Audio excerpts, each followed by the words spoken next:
बिस्मिल्लाहिर्रहमानिर्रहीम। अज़ीज़ तलबा व तालिबात, अस्सलामु अलैकुम। आज जुमेरात 21 23 अप्रैल अप्रैल 2020। मुताले पाकिस्तान, जमात दहम, बाब नंबर 6, सबक नंबर 4 है, जिसमें हमने रीडिंग करनी है जनरल ज़ियाउल हक़ का दौर हुकूमत। और उसका जो हमारा दूसरा पॉइंट है, इस दौर हुकूमत में नफाज़ इस्लाम के अहम पहलू जो हैं उनको हम डिस्कस करेंगे, जिसमें हमारे पास शरई अदालतों का क़याम है, शरई हदूद का नफाज़ ज़कात और शरई सूद का ख़ात्मा, इस्लामियात और मुताले पाकिस्तान की लाज़िमी तालीम। और इस तरह हमारे पास ये तकरीबन 11 पॉइंट्स हैं, मेन इसके अहम पहलू हैं जिसको हम इसमें डिस्कस करेंगे। तो हमने जो प्रीवियस लेक्चर में रीडिंग की थी वो था 1973 का आइन, जिसमें हमने उसके 12 पार्ट्स थे, हमारे पास 12 हिस्से थे, उनको हमने रीड किया था, यानी कि 12 पॉइंट हमारे पास थे, हमने उनकी रीडिंग की थी। मैं उम्मीद करता हूँ कि आप सब इस रीडिंग को दोबारा कर रहे होंगे और उसको अच्छी तरह से तैयार भी कर रहे होंगे साथ साथ। तो आज हमारा सबक है जनरल ज़ियाउल हक़ का दौर। तो बेटा, जब 1977 के आम इंतखाबात हुए और हमारी जितनी भी सियासी पार्टीज़ उस वक्त थीं, उन सब ने आपस में एक इत्तेहाद कायम किया। वो इत्तेहाद इसलिए कायम किया क्योंकि वो पीपल्स पार्टी का मुकाबला करना चाहते थे। तमाम सियासी जमातें मिलकर पीपल्स पार्टी का मुकाबला करना चाहते थे। और इस जो इत्तेहाद था, इस इत्तेहाद को एक नाम दिया गया पाकिस्तान कौमी इत्तेहाद, यानी कि इन सियासी पार्टियों का जो इत्तेहाद था इसको एक नाम दिया गया। वो नाम क्या था? पाकिस्तान कौमी इत्तेहाद। और इसके जो सरबराह थे वो मौलाना मुफ्ती महमूद थे। इसी तरह जब 1977 को के इलेक्शन हुए, 7 मार्च 1977 को इलेक्शन हुए, तो उसमें पीपल्स पार्टी जो थी वो दोबारा एक भारी अक्सरियत के साथ इलेक्शन को जीतती है, जिसकी बिना पर कौमी इत्तेहाद ने इस पर धांधली का इल्ज़ाम लगाकर 10 मार्च को होने वाले असम्बलियों के इंतखाबात का बाइकाट कर दिया कि ये इलेक्शन नहीं होने चाहिए, क्योंकि जो इलेक्शन थे उनमें धांधली की गई है इस वजह से। और इन जो इंतखाबात को उन्होंने कल अदम करार देने के लिए एक तहरीक शुरू कर दी। उस तहरीक को निज़ाम मुस्तफ़ा कहते हैं। जब हालात ख़राब थे और इस बिगड़ती हुई सूरत हाल को देखकर 5 जुलाई 1977 को जो हमारे उस वक्त के मौजूदा जनरल थे, फ़ौज के जनरल थे, ज़ियाउल हक़ साहब थे, उन्होंने मार्शल लॉ लगाकर मुल्क में मार्शल लॉ लगा दिया। और फिर भुट्टो हुकूमत का जो तख्ता था, भुट्टो हुकूमत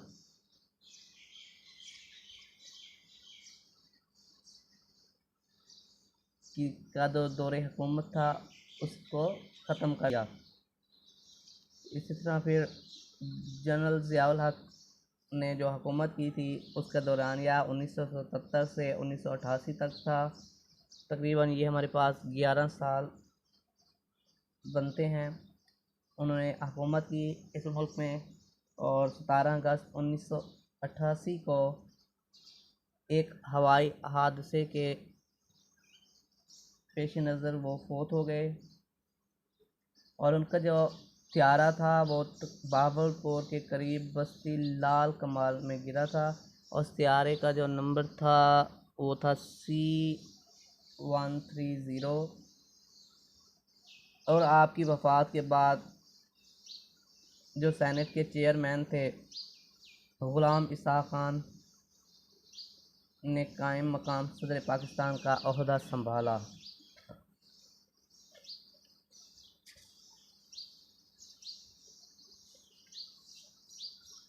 और इसके बाद हमारे पास है 1977 से 1988 के दौरान पाकिस्तान में नफाज इस्लाम के अहम पहलू।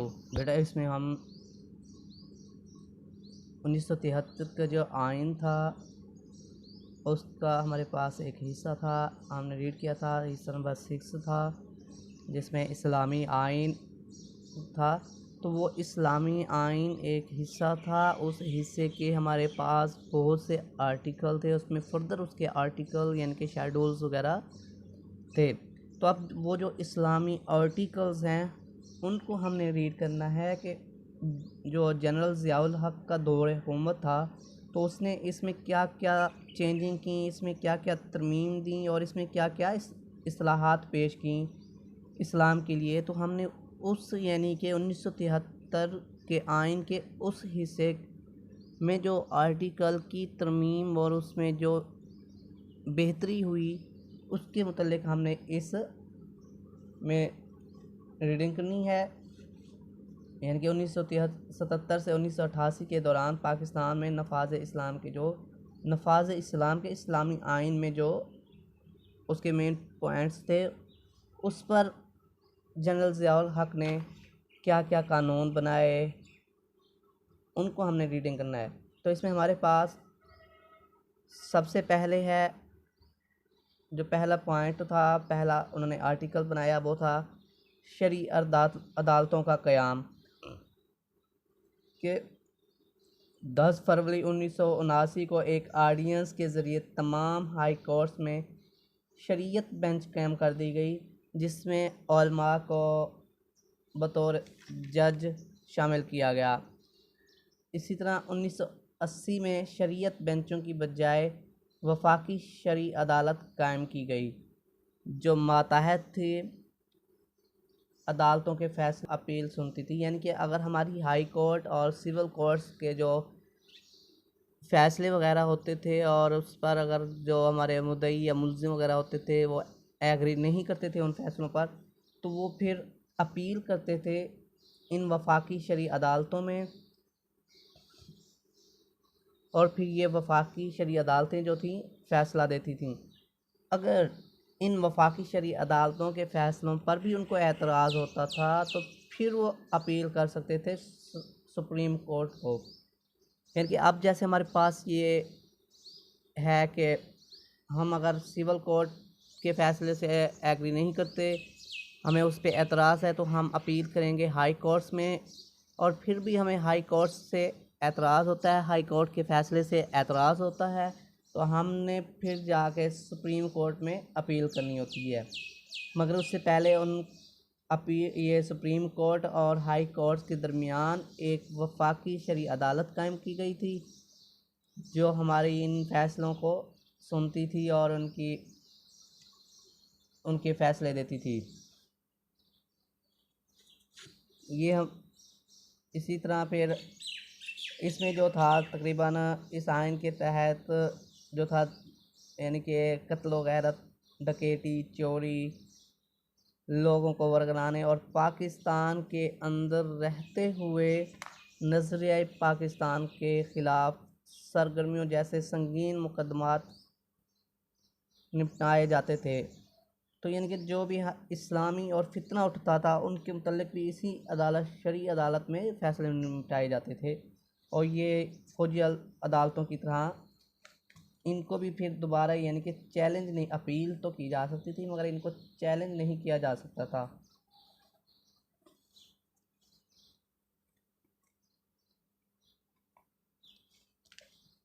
उसके बाद हमारे पास इसका पॉइंट नंबर 2 है कि शरई हदूद का नफाज। तो 1979 में हुकूमत ने शरई हदूद का ऑर्डिनेंस नाफिज किया जिसके मुताबिक चोरी, शराबनोशी, जना और दूसरे जुराइम पर शरई सज़ाएँ देने के अहकामात जारी किए गए थे। यानी कि अगर कोई बंदा चोरी करता है तो उसका जिस तरह हमारे इस्लाम में था कि उसका हाथ काट दिए जाते थे, तो उसके हाथ काट दिए जाते थे, यानी कि इसी तरह इस्लाम के मुताबिक उनको सज़ाएं दी गई। जिस तरह कि हमारे पास है, और जो ये हमारा ऑडियंस था, ये एक अहम पॉइंट है बेटा, इसको नोट कर लें। ये जो आइन था हमारा फरवरी 1979 में इसका नफाज हुआ, मगर उस वक्त जो इस्लामी महीने के मुताबिक जो इसकी डेट बनती थी वो क्या थी, 12 रबीउल अव्वल 1399 हिजरी। ये उस वक्त डेट थी जब इन हदूद का, इस यानी कि जो पॉइंट्स का नफाज किया गया ऑडियंस के थ्रू, तो उस वक्त हमारी इसकी डेट थी 12 रबीउल अव्वल 1399 हिजरी, जिसमें इसकी हमारे पास कुछ मशहूर यानी कि दफ़ात शामिल थी। इसके आर्टिकल्स, इस आर्टिकल में कुछ मशहूर पॉइंट्स शामिल किए गए। मशहूर का क्या मतलब है कि शरई जो उसके पॉइंट्स थे उनको इंक्लूड किया गया, जिसमें ये था कि अगर कोई शादीशुदा ज़ानी है तो उसको सरेआम संसार कर दिया जाता था उनको, यानी कि पत्थर मार मार कर उनको मार दिया जाता था। इसी तरह अगर कोई बहुतान तराशी करता था तो उन जैसे मुजरमों को, जिस तरह हमारे इस्लाम में था, 80 कोरों की सज़ा दी जाती थी। इसी तरह फिर है कि निस्फ तोला अगर सोने की मालियत का माल वो कोई बंदा चुराता है तो उसका जो दायां हाथ है वो काट दिया जाता था। अगर इससे ज़्यादा तो फिर उसके दोनों हाथ और बायां हाथ, इस तरह इनके ये जो शरई लिहाज से जो हमारे थे कानून, उनको नाफिज कर दिया गया। शराब समेत तमाम मनशियात की तैयारी और ख़रीद और फ़रोख्त पर तकरीबन जो थी 5 साल की कैद और कोरों की सज़ा दी जाएगी। और इसी तरह अगर कोई यानी कि 2.25 अरब रुपए की रकम से ज़कात फ़ंड कायम किया जाएगा, यानी कि उस वक्त जो एक ज़कात का सही निज़ाम नहीं मौजूद था, तो फिर तकरीबन 2.25 अरब रुपए लगाए गए कि एक ज़कात फ़ंड कायम किया जाए जो ज़कात को कलेक्ट करेगा और ज़कात ना देने वालों के ख़िलाफ़ एक्शन लेगा। इसी तरह ज़कात जो ये हम रमज़ान शरीफ के महीने के शुरू में तकरीबन देती हैं, ज़कात और उश्र की बाकायदा वसूली की जाएगी। तो यानी कि ये एक डिपार्टमेंट बना दिया गया कि ज़कात उश्र जो इस्लामी निज़ाम ऑफ टैक्स जिसको हम कहते हैं वो था, उसको सही तरह से लागू करने के लिए ये एक अदालत बनाई गई जिसको ज़कात और उश्र की, ये ज़कात फ़ंड की अदालत कहते हैं, ये डिपार्टमेंट कहते हैं। इसके बाद हमारे पास तीसरा पॉइंट है ज़कात और उश्र का निज़ाम। जैसा कि मैंने बताया आपको कि एक यानी कि डिपार्टमेंट ज़कात फ़ंड का नाम से बनाया गया जो ज़कात और उश्र की वसूली करता था। इसी तरह इसी निज़ाम के मुताबिक जो था, साहिब निसाब मुसलमानों से हर साल बैंकों में जमा शुदा रकूम की बुनियाद पर यकम रमज़ान को ज़कात कलेक्ट कर ली जाती थी।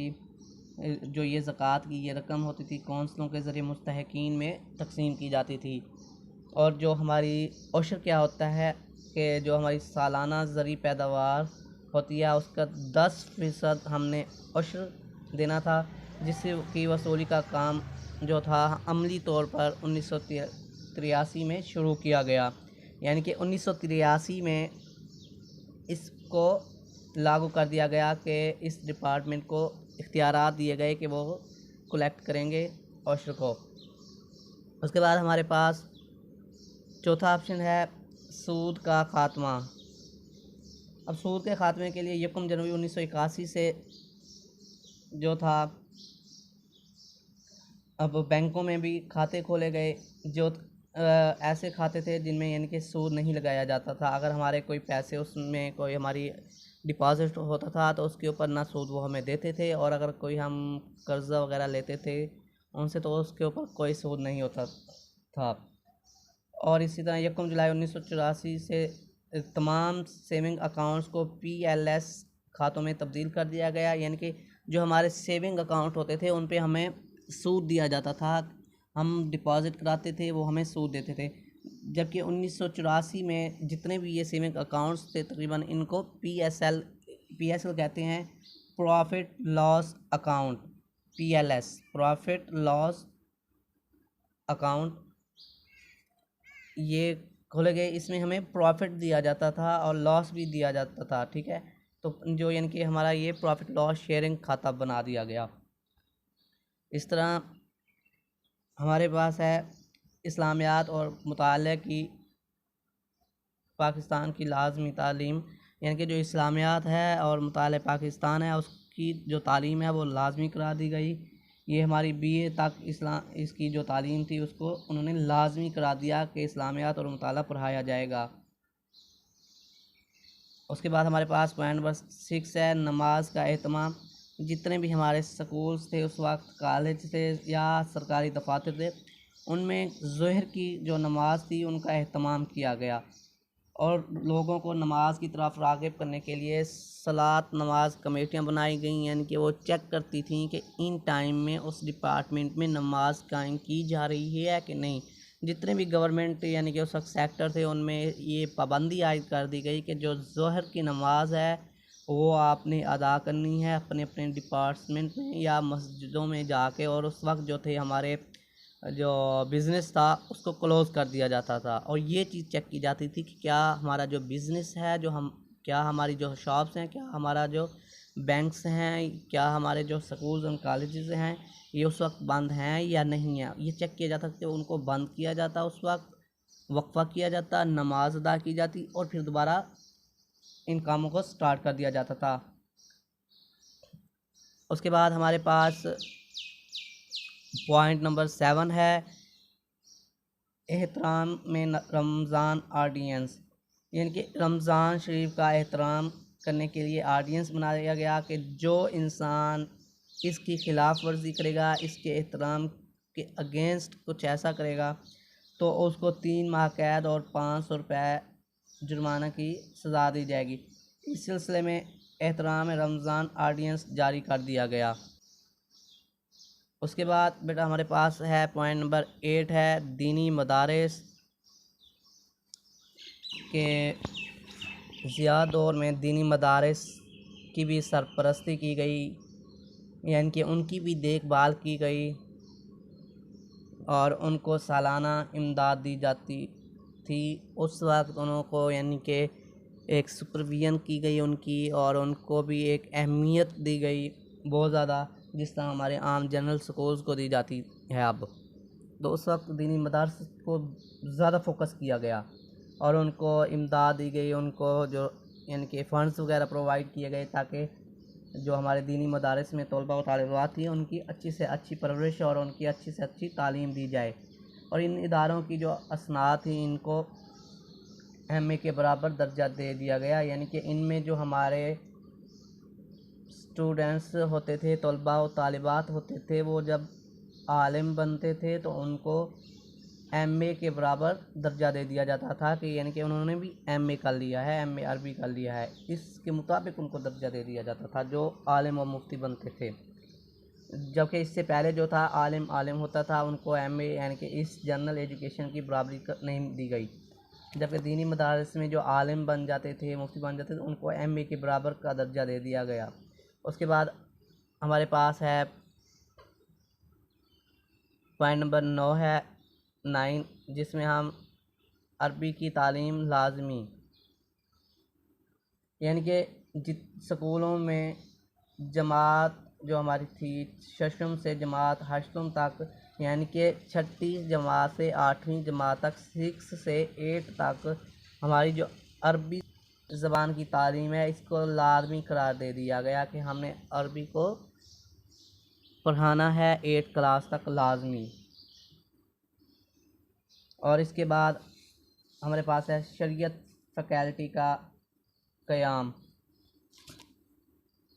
इस्लामाबाद की कायद-ए-आज़म यूनिवर्सिटी में शरीयत फैकल्टी कायम की गई जहाँ कुरान मजीद, सुन्नत नबवी और फ़िक़्ह पर मबनी कानून की तदरीस का बंदोबस्त किया गया, यानी कि एक यूनिवर्सिटी में एक डिपार्टमेंट बना दिया गया शरीयत के हवाले से कि वहाँ पे कुरान मजीद और सुन्नत नबवी के मुतल्लिक़ लाइब्रेरी भी होगी, वहाँ पे किताबें भी मौजूद होंगी इस मुतल्लिक़ कुरान मजीद और सुन्नत नबवी पे, यानी कि हदीस मुबारक फ़िक़्ह वगैरह ये किताबें भी होंगी, ताकि इन किताबों की तदरीस से कानून बेहतर बनाए जाएँ। जो हमारी शरई क़वानीन थे उनको बेहतर किया जाए, इनका वो तदरीस करते थे। तदरीस करने के बाद इनसे जितनी भी फ़िक़्ह के मालूमात होती थी कुरान मजीद और सुन्नत नबवी के मुताबिक, इनके हदीस मुबारक को इकट्ठा करना और इकट्ठा करके उनसे फिर यानी कि उनका मुताला करना। मुताला करने के बाद उनसे मेन जो शरई यानी कि पॉइंट्स थे अदालतों में यूज़ किए जाते थे और मुल्क के क़वानीन को शरई लिहाज से बनाने के लिए